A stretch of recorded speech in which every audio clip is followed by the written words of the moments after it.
Good Good morning, morning to sir. Lordship. With your kind Good morning. permission, Good can morning. we start? Ma'am, am I audible? Yes, Good yes, morning. yes, Good. madam. You're right. Good morning. Very good morning. Very good morning. Yes, Avneet, please start. Uh, Good morning to Honorable Justice Sanjay Deshmukh, sir, and to all the students and respected professors and advocates. I, Avneet Kaur, delegate of Sambhav Initiative and moderator for today's session, extend a warm and heartfelt welcome to all the participants and dignitaries to the 10 days online National Advanced Training on the Law of Evidence, Bharatiya Sakshya Adhiniyam 2023, Doctrinal Foundations and Practical Insights, organized by the Sambhav Initiative. The Sambhav Initiative is a pan India campaign dedicated to alternative dispute resolution, legal aid services, mental health awareness, and legal literacy across diverse sections of the society. It was inaugurated by Justice K.G. Balakrishnan, former Chief Justice of India, and is presently guided under the leadership of Patron in Chief of Sambhav Initiative, Honorable Justice C.K. Thakkar, sir, former Judge of the Supreme Court of India, and Patron of Sambhav Initiative, Honorable Justice M.R. Shah, sir, former Judge of Supreme Court of India, and several former judges of the various high courts. This 10-day advanced training program, scheduled from 8th March to 17th March 2026, aims to provide both doctrinal understanding and practical insights into the evolving landscape of evidence law, particularly in light of Bharatiya Sakshya Adhiniyam 2023. Throughout these 10 days, the program will cover several significant aspects of the law of evidence, including relevancy of the facts and concepts such as res geste and criminal conspiracy, admissions, confessions, and statements under criminal law, dying declaration and test identification parade, expert evidence and scientific techniques, including forensic evidence, appreciation of evidence in special offences such as sexual offences, murder cases, and abatement of suicide, evidence in economic and document based offences, including presumptions under evidence law, oral and documentary evidence and their evidentiary value, digital evidence, and drafting of Section 63 certificates under the new evidence framework, and finally, burden of proof, doctrine of estoppel, and witness examination. Today marks the commencement of this training program, and the first session will focus on introduction. We are truly privileged to have with us Honorable Shri Justice Sanjay Deshmukh, sir, Judge of the High Court of Bombay, and their esteemed presence adds immense value to this program and serves as a great source of learning and inspiration for all of us. Before we proceed further, it is my pleasure to invite the founder of Sambhav Initiative, Ms. Hiranshi Shah, to deliver the welcome address. And before that, I would like to introduce ma'am. Ms. Hiranshi Shah is a remarkable individual with a distinguished career in alternative dispute resolution. Ma'am is a member of prestigious organizations like the Chartered Institute of Arbitrators in the United Kingdom and the World Mediation Organization in Germany. Ma'am is also a member of esteemed institutions like the Singapore International Arbitration Center, the London Court of International Arbitration, and the International Council for Commercial Arbitration. In addition to her professional achievements, Ma'am is also known for her expertise as a judge in various international and national area competitions. Ma'am has even been honored as the chief guest for Asia's Top 100 Influential Women Award, recognizing her outstanding contributions. Furthermore, Ma'am is appointed as the conciliator of the National Lok Adalat for pre-litigation and pending cases. Over to you, ma'am. Thank you, Avneet, for my kind introduction. On behalf of the Sambhav Initiative, sir, it's our great honor to be have you with us. And on behalf of the institution, I welcome you, sir, in this 10 days online national capacity building program on law of evidence.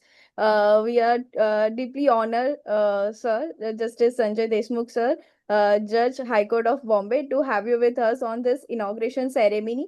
Also, I welcome you all the students, professors, and the advocates from the various institutions who join us today in this inauguration ceremony. And we welcome the principal, Dr. Purnima Eknath Surve, for the joining in this inauguration ceremony. So thank you everyone to be joining this inauguration ceremony. And once again, thank you, Justice Sanjay Deshmukh, sir, for not just only accept our invitation, but also grace this occasion. Thank you, everyone. And once again, I welcome you all in this ceremony. Thank you so much, ma'am. And now I would like to invite Dr. Purnima Eknath Surve, ma'am, to deliver the introduction of our esteemed guest, Honorable Mr. Justice Sanjay Deshmukh, sir, Judge of the High Court of Bombay. Over to you, ma'am. Good morning to all. Am I audible clearly? Yes, ma'am. You are audible. Okay, yes. So it is said, where there is justice, there is hope, and where truth prevails, justice finds its way. A very good morning to everyone joining us on this virtual platform. Honorable Justice Sanjay Deshmukh, sir, Judge of Honorable Bombay High Court, respected President Srimati Varsha Shivaji Rao Zondhe Deshmukh, Madam, respected Vice President Srimati Geeta Zondhe, Madam, respected Secretary Dr. Sneha Zondhe, Madam, respected Joint Secretary Shri Harsh Zondhe, sir, and our director, respected director Shri Preetam Deshmukh, sir, respected Advocate Hiranshi Shah, founder of Sambhav initiative, distinguished speakers, faculty members, dear students, and all the participants who are joining us from across the country. It gives me an immense pleasure as a principal of Vignaharta Trust, Shivaji Rao S. Zondhe Institute of Law and Research, Asangao, to welcome you all in this 10 days online advanced training program on law of evidence. And now it is Bharatiya Sakshya Adhiniyam 2023, Doctrinal Foundations and Practical Insights. This academic initiative is organized jointly by Sambhav Initiative and Vignaharta Trust, Shivaji Rao S. Zondhe Institute of Law and Research, Asangao, with the objective of creating a meaningful platform, yes, understanding development in law of evidences. And at Shivaji Rao Zondhe Institute of Law and Research, we believe that legal education is not about understanding the law, but it is also promoting justice, promoting equality, and social responsibility. Here we are, I want to bring it to the notice of each and everyone that we are institution is a rural institution, and we are committed to create a learning environment where each and every student gets an opportunity to develop a legal knowledge, ethical values, and a strong sense of justice. So through this academic programs, legal awareness initiatives, and this community engagements, we strive to prepare legal professionals who contribute positively to society. So with this, we take immense pride in nurturing students who are not only skilled in field of law, but they are also dedicated to upholding constitutional values and strengthening the rule of law in our nation. So at this stage, I would like to share a few thoughts that beautifully reflect the spirit of today's program. Justice is constant and perpetual, will render to every person his due. And another powerful reminder I would like to give, where there is no evidence, there can be no justice. So these thoughts remind us that search for truth lies at the heart of justice system, and law of evidence plays a very crucial role in that pursuit. So at this moment, therefore, it is truly a matter of a great honor for all of us that today's program has been inaugurated by Honorable Justice Sanjay Deshmukh, sir, Judge of Honorable Bombay High Court. So at this moment, it is my privilege to briefly introduce our distinguished inaugural speaker, Honorable Sanjay Deshmukh, sir. Sir was born on 12th of May 1967 at Kodoli in Satara district of Maharashtra. His lordship completed primary education at Jeevan Shikshan Sethi Shala Kodoli and secondary education at Bhavani Vidya Mandir Satara.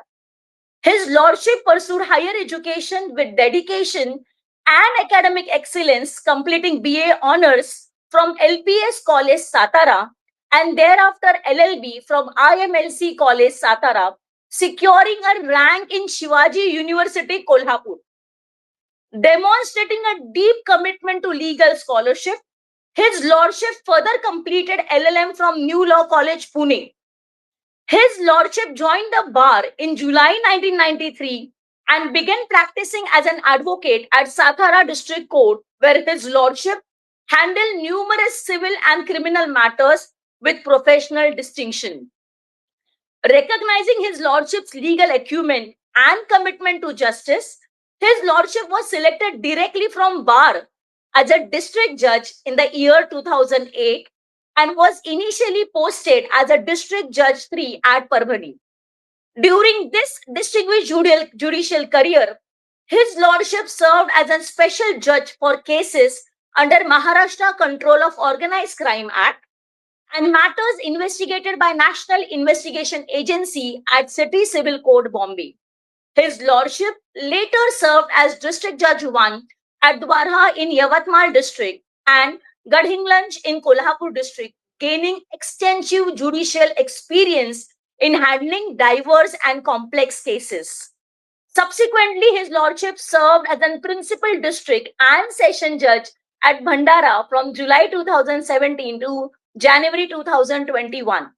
In recognition of his lordship legal expertise and administrative capability, his lordship was appointed as secretary and senior legal advisor to Government of Maharashtra in Law and Judiciary Department at Mantralaya. Thereafter, in July 2021, his lordship was posted as a principal district and session judge Pune. In recognition of his lordship distinguished judicial service, integrity and vast experience, his lordship was elevated as an additional judge of Honorable Bombay High Court with the effect from 7th of October 2022. As Justice Krishna Iyer once said, the judiciary is the last refuge of common man seeking justice. And Dr. Baba Sahib Ambedkar reminded us, justice has always evoked ideas of equality, liberty, and fraternity. The journey of Honorable Justice Sanjay Deshmukh sir reflect these very ideals. Dedication to justice, commitment to rule of law, and service to society. So, Your Lordship, your presence here today is a great inspiration for all our students and young member of legal fraternity. So, with great respect and honor, I now humbly invite Honorable Justice Sanjay Deshmukh sir, Judge of Honorable Bombay High Court, to kindly deliver the inaugural address and guide us with the valuable wisdom of Your Lordship experience. Thank you, sir. Good morning to one and all.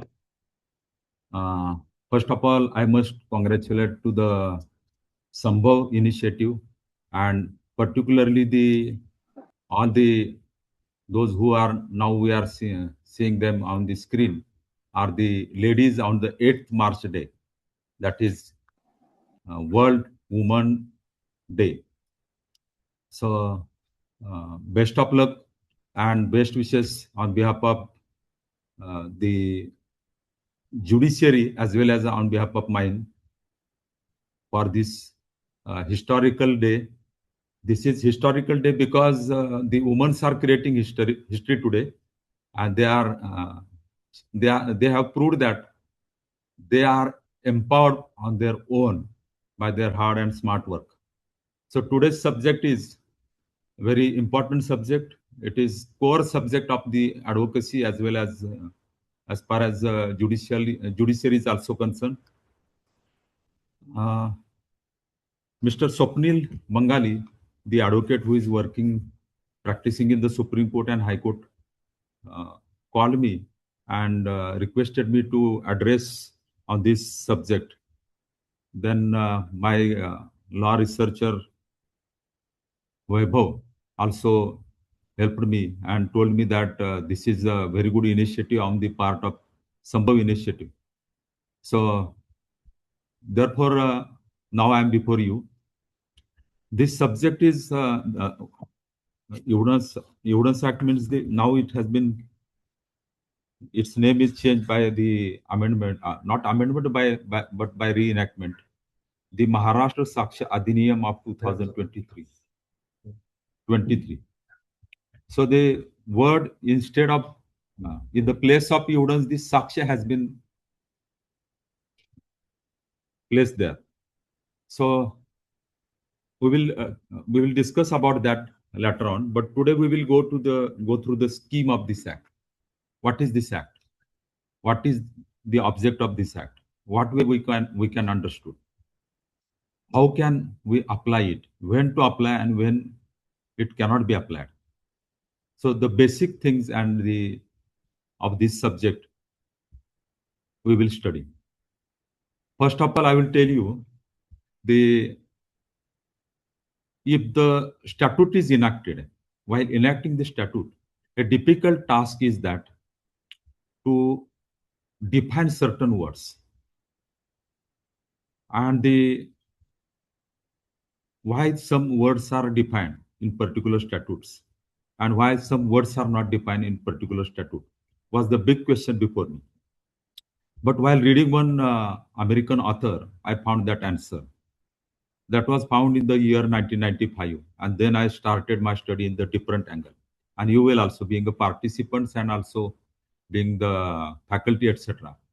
You will also enjoy the reading of the understanding of the law, reading and understanding of the law. That happened because when I become university ranker, in the proud mood, I started my practice saying that I am university ranker. Within a week, I was thinking that I am saying that I am university ranker, but practically it is very difficult to show that I am that much capable. Then I started to ask the queries to my seniors. They were replying sometimes, they were not able to reply. Then when I was conducting the matters, very difficult subject for me was this Evidence Act. It was very good to gain the mark in the examination, but in practically it was very difficult to understand and apply. So I started to read the commentaries, particularly Nandi's reference on the Evidence Act. My senior was also surprised that how Mr. Deshmukh is studying Evidence Act differently. He is reading entire Nandi's commentary. But when I completed that Nandi's reference, it was not commentary book. I could perceive one thing that it is very difficult to understand the Evidence Act. Then my father was famous for picking up the bull on his shoulder. So he told me how to pick up the bull. Can anybody tell me how to pick up the bullock on your shoulder? So it was very difficult task, but he was successful in his childhood. He told me that if you want to pick up the bull, you have to pick that calf or that what we can in Marathi we can say that uh, gora. Gora means the cow's child. So if you are regularly picking up, if you are regularly picking up that calf, then you can pick up that calf of uh, full aged bullock. If it becomes 4 years or 6 years, it is adult bullock. So it is very easy. I applied that formula while studying this Evidence Act. I started to study this regularly early in the morning. For 1 hour, I used to study. Initially, I started to teach it to my brother and my wife. It was very difficult task because they were students of law, and I used to teach them.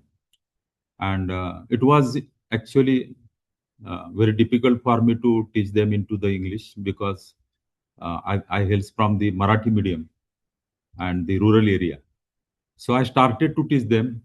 And once what happened, I started lecture series like Sambhav has started. So I started lecture series in the Satara Bar. And there, once what happened, one of the senior lecturer could not come for delivering speech. And suddenly the listeners were gathered there and they said that, Mr. Deshmukh, you can guide. And I started to guide them on the Evidence Act. And in the practical sense, I started to tell them. That was the year, I think, 1998. And I could deliver this speech for about 1.5 hours before them on this Evidence Act. And then the news was spread in the entire bar that Mr. Deshmukh is most capable advocate of our bar uh, who can deliver very good speech on this subject. Then my lectures were started there. Up till now, I have delivered many lectures at Satara. Then I was posted at Parbhani. I deliver speech lectures there for the judicial examination and advocates also. And it is continued up till now. From Satara, there are more than 170 judges who have passed the examination, and I was the person who was initiating for their studies, like Sambhav is initiating. So that experiment can be done here with the Sambhav also. Sambhav can also proceed with such experience, such experiment. So I hope that Sambhav will think about it, and I will be also help producer for that. Okay. So we will proceed to the subject of Evidence Act. As I have already told you that the definition of every act is most important thing, and rather it is soul of the law. So if anybody is understanding the definition, he will understand the entire law. And if any question is arising, then I am directly proceeding to the definition, and I am getting answer there, because that is the crux and basic of the Evidence Act and every statute which is passed by the legislature. First of all, we will see the definition of the fact. You know, the fact means thing, state of thing, relation of thing, which can be perceived by the senses, and also the state of mind or mental condition. So we must think in the different sense about the fact, that what is not fact then, which can be perceived by the senses, that is only fact, and also mental condition. So the definition of fact is standing on the two foots. One is perceived by the senses, it must be perceived by the senses, and second is mental condition of which the person is conscious, isn't it? So these are the two foots upon which the fact definition of fact stands. We will see the one foot. What is that?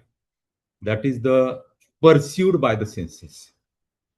So you people are knowing that there are only 5 senses, isn't it? Eyes, ears, nose, tongue, and skin. So these senses are mostly situated on the upper part of our body, so that they shall be safe. There shall not be any injury or any other difficulty in perceiving the thing. So in this definition, word perceive, perceived by the senses, which can be perceived by the senses. Perceived by the senses means to grasp it or to understand it or to get it. So it depends upon the personality of the person and percentage of his perceiving power to perceive the thing.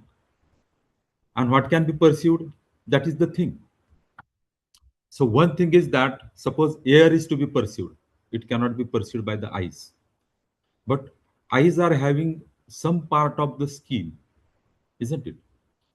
So our skin is the biggest sense of perceiving, and smallest is the drum of our ear, and then nose, and then tongue also, and skin is the biggest one.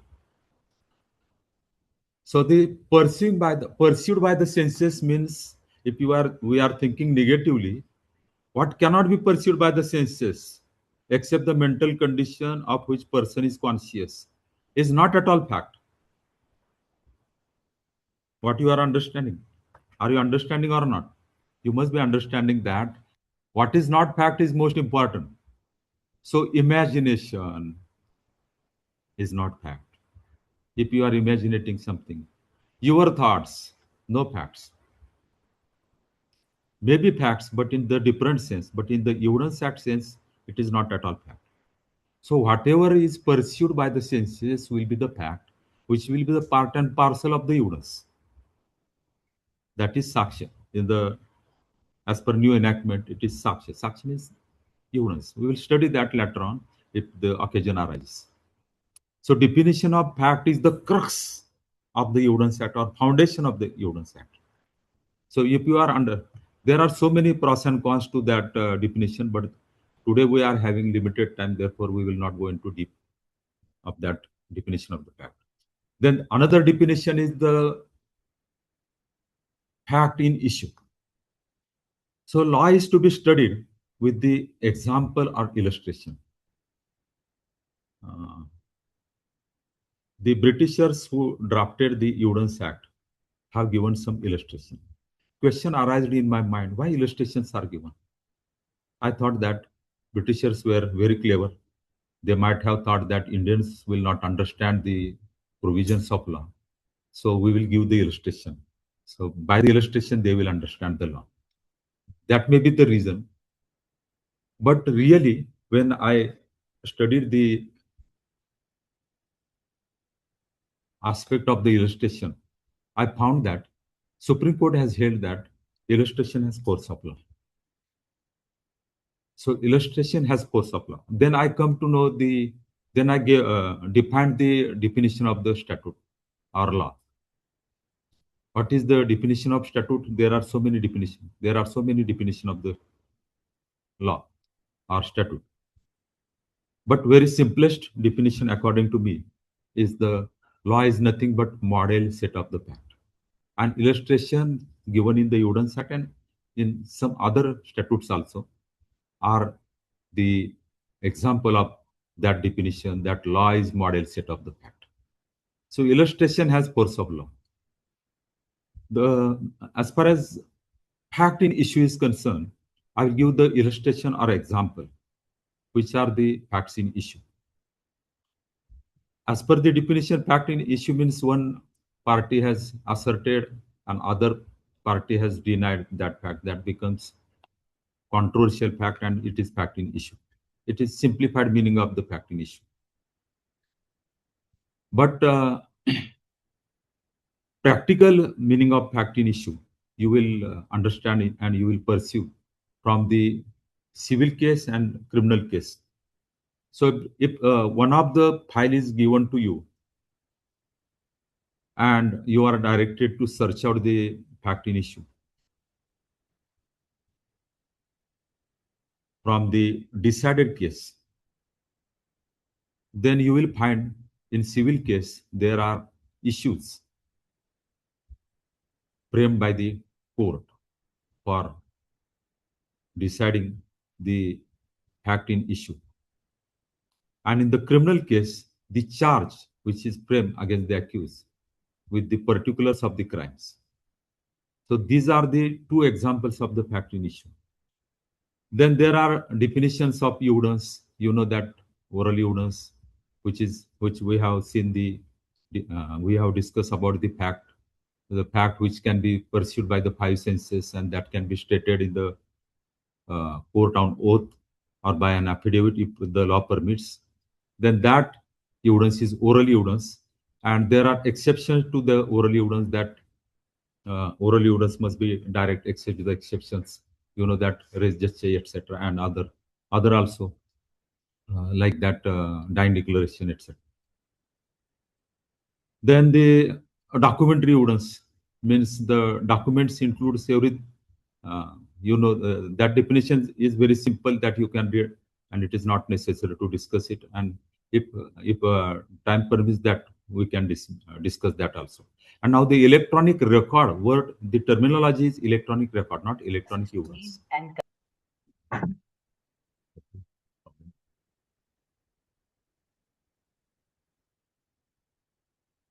Okay, sorry for disturbance.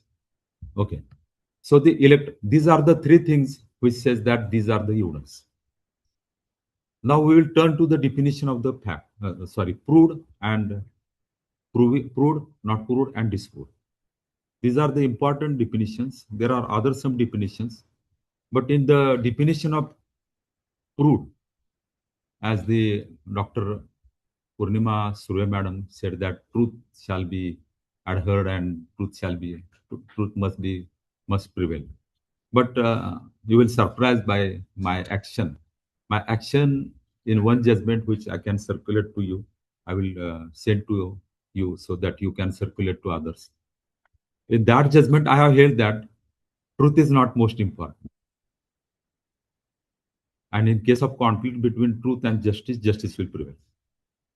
And fact of the case was that a married woman claimed the maintenance, and husband succeeded in proving that she is serving in a factory, and she is using a different name in that factory. And evidence was adduced before the trial court, and then the matter came before me as an high court judge. I was deciding that matter, and it has been decided, and I have held that he said that his prayer was that she shall be punished because she had changed the name. When I went into the while questioning both the sides in the open court, I asked so many questions to the both sides, and I directed that woman to file your the voter voters list when you were cohabiting with your husband. She submitted that voters list, and the fact revealed, and fact was revealed that her name was changed by her husband, saying that her name first name was not good. Her first name was Vitabai, and he was not liking that name, and therefore he changed her name. And in our country, the only wife's name is changed, husband's name is not changed as per convenience. That is the issue. That can be a different issue, but that is convenient for the males only. But I have not discussed this aspect in my judgment. But I held that the wife was compelled to serve in a factory because husband was not paying maintenance to her. And in the compelling situation, she submitted her earlier name to that factory owner, some documents showing her earlier name to that factory owner, and therefore she was enrolled as in the earlier name that Vitabai Depre. And therefore, in such different situation, she was compelled to tell lies. Telling lies is not offense. Giving false evidence is offense. What I am submitting, I am repeating. Telling lies is not offense. If the telling lies is made offense, then we all will be punished, isn't it? And it will be very serious that there will be jail bharo andolan in. Without andolan, there will be jail bharo proceeding in our country. And therefore, in the definition of proved, word truth is not there. What is there? If the prudent man thinks that existence of fact is proved, what is insisted, what emphasizes given on the terminology is that the prudent man think that existence of the fact is proved, or non-existence of fact is proved. Non-existence is for proving the defense, and proving of the fact, existence of the fact is for proving the person who is coming before court for some relief, or for the purposes of punishing other side to enforce the liability, to enforce his right or the liability of other side. So in the definition of proved, not proved, and disproved, emphasis is given on the word that existence of fact and not about the truth, etc. It is not duty of the court to search out the truth. But there are so many judgments of the Supreme Court and High Court that court must adhere with the truth, and truth must prevail, etc. No doubt, our emblem also says that Satyameva Jayate. But I have what can we say, that is the slogan that Nyayameva Jayate is also good slogan, which can be also a part of emblem. I will insist after some days, after I retire from the judiciary. Now I cannot insist for such new slogan. But as far as Evidence Act is concerned, that slogan is important, Nyayameva Jayate, because the object of Evidence Act is to give the justice, first thing, to save the time, and therefore I have discussed with you the basic of this Evidence Act, that definitions are the soul of the Evidence Act. There are so many other definitions, may presume, shall presume, etc. Then most important aspect of this act is first chapter is preliminary chapter, which about I have discussed with you. Now the second chapter, second part and chapter second is about the relevancy of the fact. What is this relevancy? And there is no chapter about the admissibility or no any such subhead or as to the admissibility in this act. So relevancy includes admissibility also. While the evidence is adduced in the court, first of all, screening test of that evidence is that whether it is relevant or not. And even if the evidence is relevant, whether it is admissible or not. You know, the author of this book is very famous. He was the justice. And while he was questioned in the England about this act, how difficult act you have been drafted. And they were blaming him that very, very hard to understand. And then it is very difficult to understand then how you can convince us. That time his speech was recorded, and in his speech he stated that, sorry to say that you are not capable to understand this act.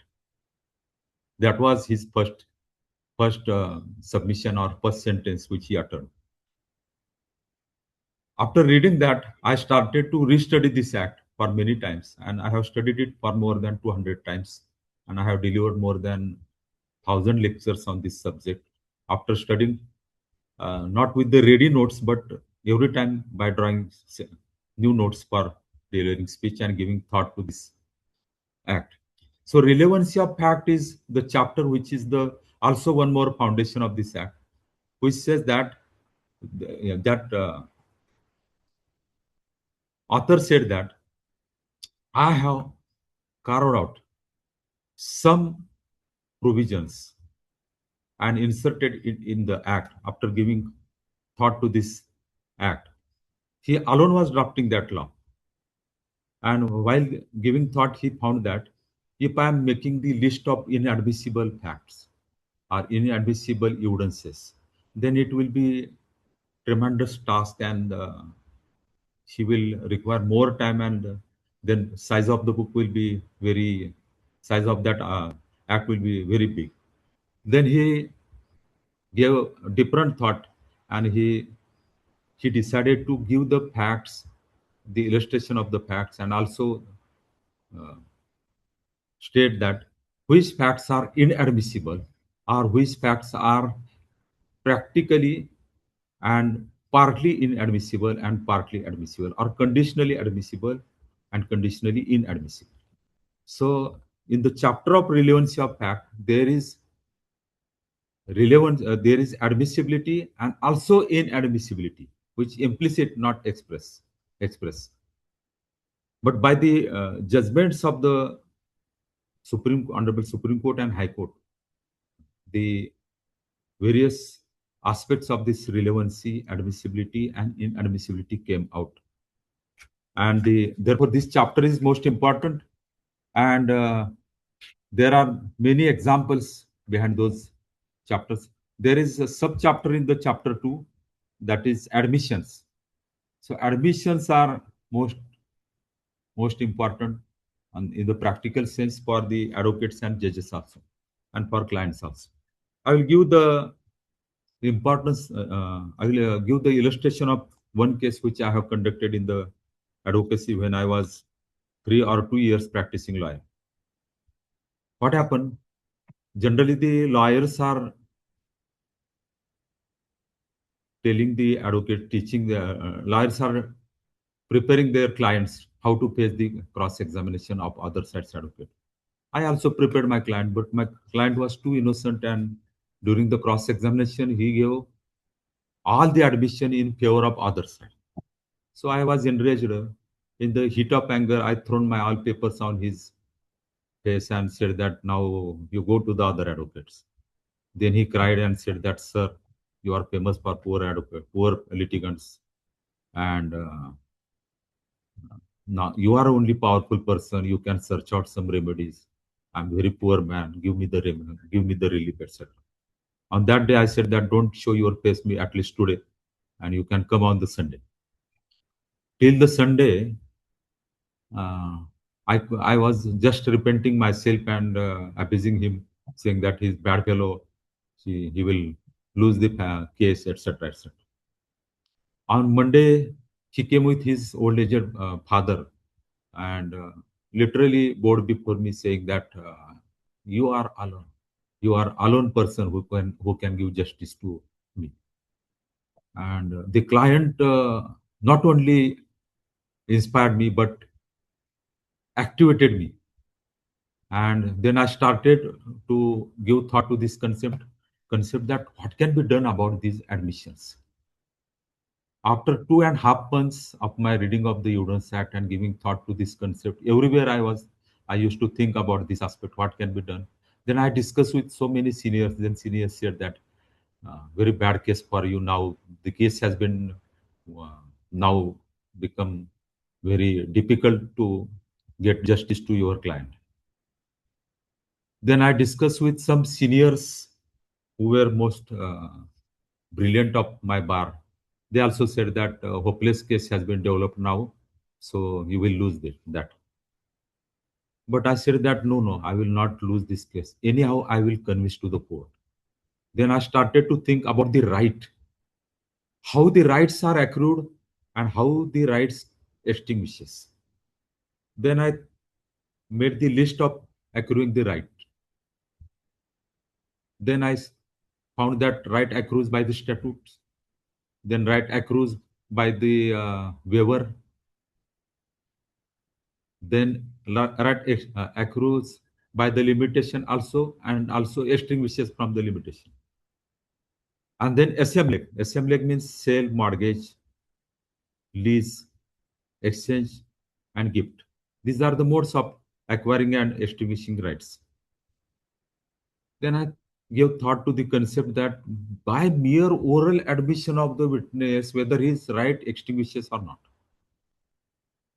Then I found that answer, and that I argued before that court. Court was saying that Mr. Deshmukh, don't argue.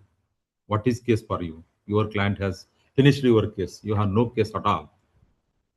I said, sorry, sir, I have strong case. Then the court was convinced. I submitted before court that my right cannot extinguish because of my admission. There are modes of extinguishing and creating rights which are prescribed by the statutes. And if my right is extinguishing only by the admission, that right is only the adverse possession. And this is not case of adverse possession, because in case of adverse possession, if I admit in my cross examination that yes, he is cultivating my land for more than 12 years, then only my right extinguishes. Otherwise, admission does not extinguish right as far as civil case is concerned. In case of liability, also same is the position. The court was convinced and I got justice, and my client was very happy. I enjoyed that moment also, and later on it becomes the part of my lecture to inspire the juniors who may fear in future because of admission given by their client. So this is the practical experience of the admission. Admissions, then there are so many case laws that admissions are weaker piece of the evidence. Admissions are always not decisive, and admissions are not conclusive. As per the, I think earlier section was 31. Now that may be the a different section which I cannot immediately, but that was earlier section of evidence that was 31. Admission is not conclusive proof. And then section 58 says that earlier section 58, now that is change, and I have noted here that 53, now BSA section 53, which says that admitted fact need not be proved. But proviso is decisive. Proviso says that if court is expecting that even though fact is admitted, it has to be proved. Court may expect from the party to lead the evidence even though fact is admitted. If these two sections, that 53A of BSA, earlier 58, And earlier section 31 of the Indian Evidence Act is those, if those sections are considered together, then it says that admissions are weaker pieces of the evidence. But in case of criminal trials, admissions are decisive because standard of proof changes. There are two different concepts: standard of proof and burden of proof. Standard of proof means in the civil cases, in civil cases, preponderance of the probability means suppose there are some mistakes in the evidence, suppose the wrong admissions are given, suppose the evidence is not there, still plaintiff can succeed in getting case in his favor, the result of the case in his favor. But in criminal case, standard of proof is strict, and that is beyond reasonable doubt. But there is also some confusion about the doubt and reasonable doubt. And therefore, in some cases, I have held that there may be thousands of doubt or suspicious circumstances. You can see my judgments in that in the criminal cases. I have held that there may be thousands of doubt or suspicious circumstances. The accused is not entitled for benefit of doubt. Those doubts. Accused is entitled for the benefit of reasonable doubt.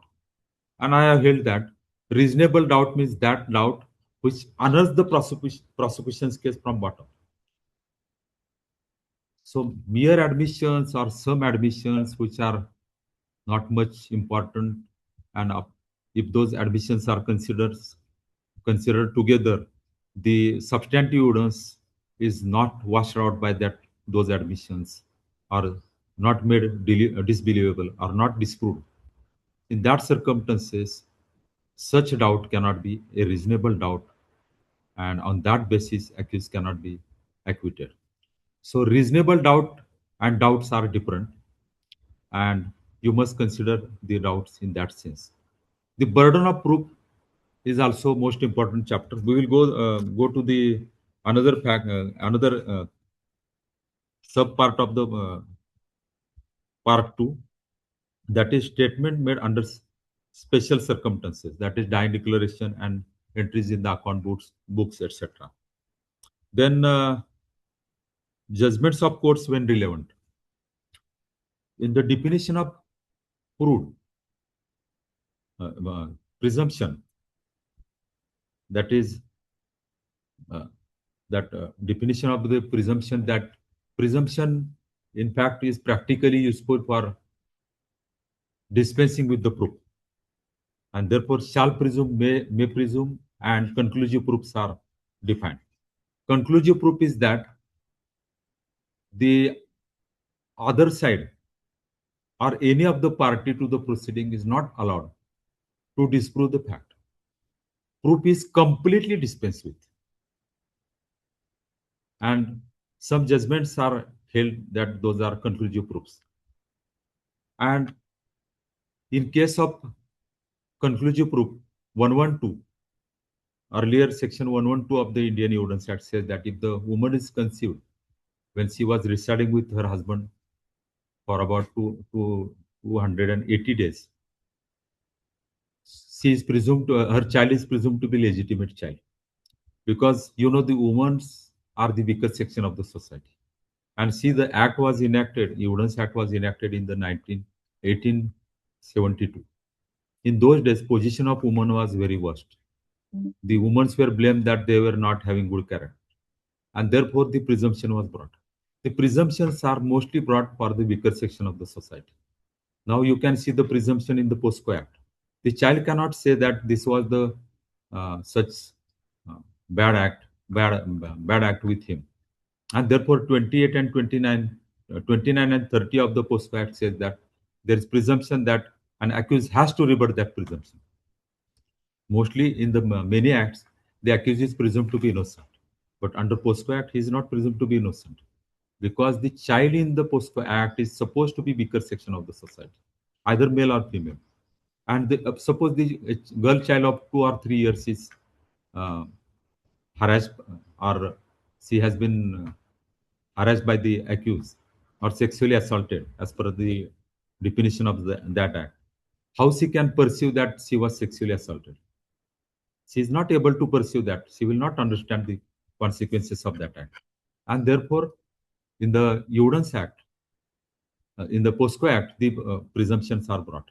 And certain presumptions are also brought in the Evidence Act to dispense with the proof partly, because the conclusions are drawn by the experts. And therefore, I'm mostly saying that you don't challenge to the expert and the philosophist unless you are expert or philosophist. So presumptions are based on the final experiences of the final conclusions of the philosophist who have drawn it, and therefore those are carved out and given place in the Evidence Act. So presumptions are also important.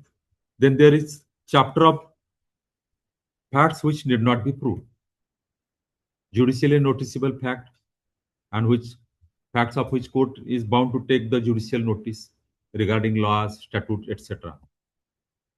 The fact judicially noticeable are also distinguished in different sense. That is big subject also.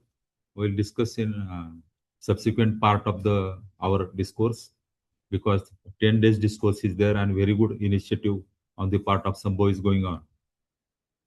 Then oral evidence, and thereafter the documentary evidence. So big chapter is documentary evidence, and lastly there is chapter of exclusion of oral evidence by the documentary evidence. And based of that section, that chapter 6 of the BSA is based in the section 54 and 55. 56 and onwards. The proof of contents of document. How to prove the contents of documents is again the big questions, and I am asking everywhere. And it is very surprising to note that many of the judges, many of the advocates are not knowing that contents of document need not be proved. Contents of document are proof of the contents of document is dispensed with by section 59, and now that may be the, I think, 54, proof of fact by oral evidence of BSA. The every fact can be proved by the oral evidence except the contents of the document, and therefore it is futile exercise which is going on in the trial court while recording the evidence regarding documents. The evidence is recorded regarding contents of the document, saying that, have you read over the Panchanama? Yes. You have stated so and so in your Panchanama? Yes. Is it correct? Yes. This is sale deed? Yes. What is written in it? Yes. What is consideration amount? It is 50,000.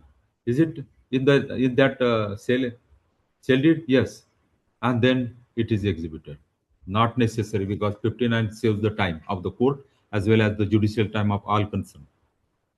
Proof of it is dispensed with as soon as document is produced, and if it is complying with the requirement of relevancy and admissibility, then its contents need not be proved except the requirement required to be proved as per old section 67 of the Indian Evidence Act. What are the requirements? Only two things are to be proved as per section 67 of the Indian Evidence Act. One, tell who is the author of that document. It is not necessary to examine the author also. And secondly, tell who had signed that document. If you have signed, say, I have signed that document. Finish. The documents is said to be proved. And proving is different than evidentiary value. Evidentiary value is different. Some of the evidence authors of Evidence Act have also written that truthness of the document must be proved, but no statute says that truthfulness of the document is to be proved. On the contrary, as I held in the judgment of that Vitabai Depre and Prakash Depre, you will find that the truth cannot be adhered. And if the truth is adhered everywhere, justice will be defeated. And for that purpose, and for that reason, the definition of the proved and not proved where truth is not there and truth is not insisted at all.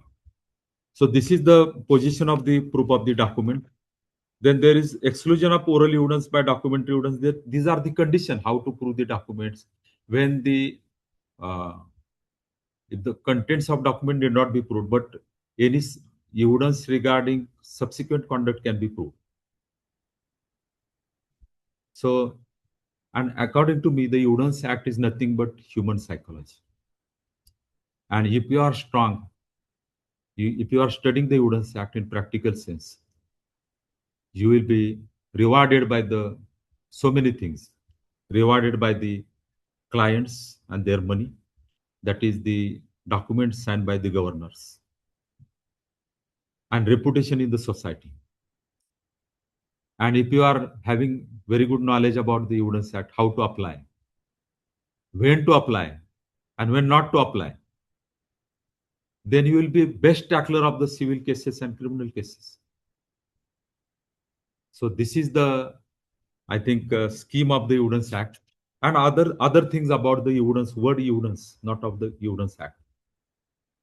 There are more than 25 civil statute and more than 25 criminal statutes, which I have studied, in which there are provisions relating to the evidence. What I am stating is that there are provisions relating to the evidence, which I have searched out. So there are more than 200 angles which I have drawn up, and I'm authoring one book on that subject. One of the author, S.S. Wag, has written very good book, and he sent me that book for writing forewords. I have critically studied it, and then book had shaped very nicely. But unfortunately, the Vinod publications books are not available in the market since 2 months. Some of my students, advocate, judges, with whom I am studying that law, and also teaching them as a mentor, they are not getting that book. Even my son has also not got that book. My daughter has also not got that book, because I am having that book. I have not given my book to them. I have called them to purchase it with your own expenses and then study it. My researcher, Vaibhav, is also not getting that book. So that book is very precious book, and that author is also available with us. We can call him to deliver speech with you. He can deliver a very good speech. And yesterday, while talking with him, he called me. I requested him to write a simplified book, because size of the book is very big, and if the big size book is there, then psychological effect causes disturbance for studying it, because size of book is also decisive. But if you are warrior like my father, if you are picking the bull on your head, on your shoulder, then book is very small to keep in your mind. But if you are burdened and a simplifier like me is with you, don't worry about the that the Evidence Act, which is very uh, difficult to study. It is really difficult to study. I knew that, but it is difficult. However, it is not impossible to study, and therefore we have to enjoy the study of the Evidence Act with some experts, and you will really study the law when you will apply the law in the court of law. You will attend the cases of the seniors being a junior, and then you will conduct the cases. Then you will understand how to apply the law.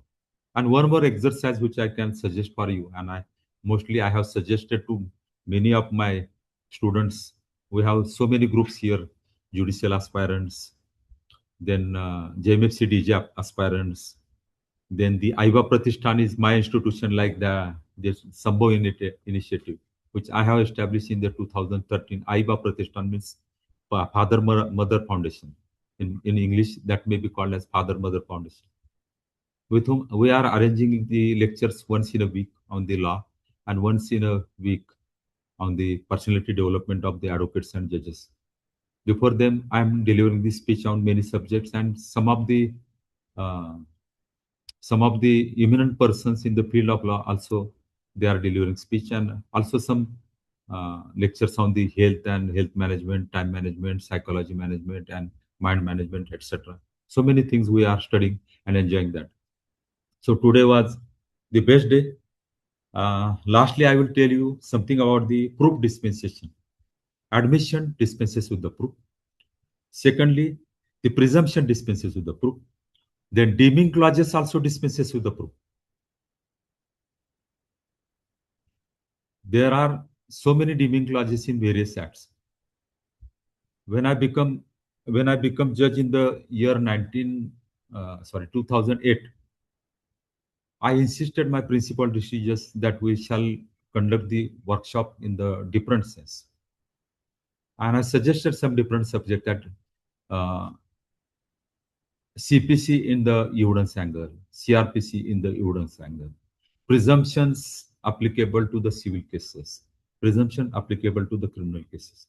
All my subjects were rejected because of no reason at all. But when I become principal district judge, I got sanction from the High Court for those subjects and studied that subject with my senior colleague, senior guardian judge, Justice, uh, who was my guardian judge. And he also enjoyed that discussion on various subjects. So there are so many things which can be discussed. Now my staff members have reached here and they are opening door, showing their face that yes, we have came here, and it is time for me to close this chapter. There is Today's request, lecture. there is a request from them that they are really enjoying your lecture, so they want you to continue. No. Sorry, because of my tedious task, I'm and many assurances given to my staff members. I have to work with them because more than 25 judgment I have to check within today, and I have to check out the judgments of some of the judges and give the marks to them. Then I have to submit some innovative practices to the Honorable Supreme Court till the 11th. For that, I have to give time. So time is always precious, and I will give the my time like prasad. Prasad is very small in size, but very effective in effect. So I will give it in that size to you if it is available to me. I'm always busy in work. So you are enjoying my lecture. I knew that, and I'm liberal. I will give the so many things to you in future also. But in 10 days, if possible, I will request you all of you to write the notes. Not only record it, took the notes, note it, and within a 6 month, you must also study in the kilograms. That in a 6 months, you must study for 2 or 3 kilo by writing notes. That is the best mode. Even while delivering speech, I am also noting something. So there are so many methods of study of the law. One of the method of study of the law is to teach to the others. Like Dr. Purnima Madam has opportunity to teach others. To teach is to learn. Then to read and write. Then to apply the law. Then to give the thought. Read the section and close your eyes and give the thought. What way it can be used. I will give the some of the criteria while giving thought to each section of the evidence act.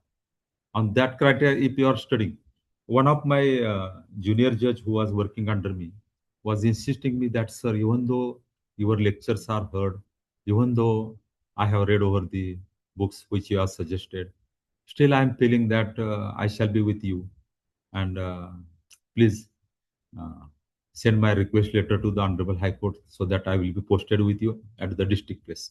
I said that don't worry, I will be with you in the form of some criteria of reading of the provisions of the law.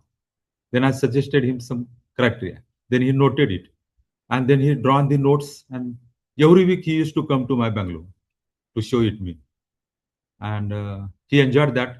And now he is most perfect judge, and he requires very few minutes to come to the crux of the matter. And also, I am enjoying that type of work. Nowadays, I am disposing of many matters within some minutes. I am coming to the conclusion because I have mastered this law. Mastering of the law is particularly Evidence Act, Constitution, and all the procedural law. And though the procedural laws, but though the substantive laws, some procedural aspects are there in the substantive laws. If those you are studying, then you will be most perfect advocate or most perfect judge in future. At least you will not suffer by the tensions of the tackling the matters.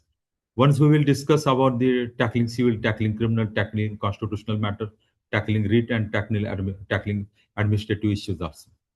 So first of all, you study this act. This will be the model method of study of this act, which you can by which you can study other statutes also. So I'm sorry that I have very emergency now because it was planned earlier to check the important judgments which requires more time and calm mind, and that is Sunday. So we'll meet again. I also I express my thanks and gratitude to the Sambhav initiative, particularly Madam Himanshi Shah, Anvir Kaur, Dr. Surve Madam, and all the participants. Again, I wish the best of luck for this 10 days initiative on the part of Sambhav initiative. And if possible, I will deliver this speech. And don't worry, if even if today I'm having no time to deliver this speech, this is the big subject which, if you want to study with me, that will require years together, as because of my convenience, and also it requires some time because of your age, maturity, and experience. You will learn something. So Thank some you so much. something you have to learn by the experience and uh, by developing in the judicial maturity or legal maturity in your mind. So thanks to all of you for listening me calmly. There may be thousands of questions in your mind. You can put it in on your notebook and start to solve your question on your own first. That I have done in my practice, and then I tried to tally with the seniors. And when while telling, the seniors were saying that you came with me for telling it, but you have taught something different to me. So be the master of the subject and believe that Sambhav initiative will do the needful for you. And if it is not for them or practically, then my institution, Aiva Pratishthan, is there. You can join with that also. Or in collaboration with the Sambhav initiative and Aiva Pratishthan, we can proceed further with the Evidence Act and other issues so that we'll be strong in our country for serving the cause of justice. And that is the main object for which I am also eager always. Thank you, thank you, thank you all. Thank you so much, sir, for such inspiration words. And your words are like really mark the inspiration beginning of this training program on evidence law. And sir, we are truly honored to have you also on this occasion, and we are grateful for your time and guidance. And sir, also in future, we definitely plan to organize some program drafting and pleading in a vernacular language, specifically in the Marathi. So people can have a detail uh, for the same. So, sir, lastly, on the behalf of the Sambhav initiative, I express my sincere gratitude for this insightful and your valuable session and time. Thank you so much, sir, and we look forward to host you in the future also. Thank, thank, Thank thank. you, sir. And thank you all participants to Thank you, join sir. Thank you so much. Thank you, ma'am. inauguration ceremony. We look forward to host you in next session, and hope everyone will attend the session on daily basis and learn something out of that. Thank you, everyone. Thank you, Lordship. Have a nice Thank you evening, guys. very much for joining us. And it is just for a knowledge participant that our keynote speaker, Dr. Sapne Mengoli sir, is hospitalized. So we will start our evidence law session after 2 to 3 days when he will discharge from the hospital. Thank you everyone for joining us.